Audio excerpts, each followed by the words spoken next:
ខ្មែរថៃដែនដីសីមាអ្នកនៅទីណាឥតប្រែจีนខ្មែរវប្បធម៌ចំណងจีนសង្ឃពូកាយើងត្រូវខំថែឲ្យបានធិនទេយើងជាកូនខ្មែររួមគ្នាថែមរតកដូនតាជាតិយើងថ្លៃថ្លាដោយសារយើងចេះសាមគ្គីគ្នារួនដៃគ្នាឡើងមិនអើយកសាងជាតិអភិវឌ្ឍក្រុមគ្រាព្រោះយើងគ្រប់គ្នាសុទ្ធតែមានបេះដូងជាខ្មែរ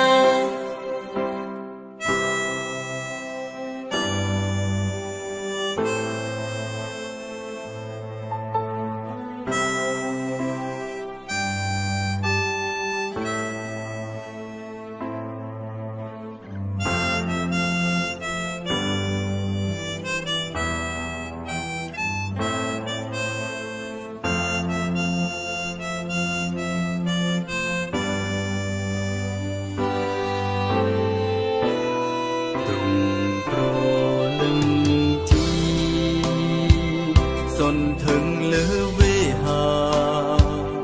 រួមមានសត្រាជាមលុបត្រជ័យទូទាំងរដ្ឋាមង្គលសេរីលេចចាំ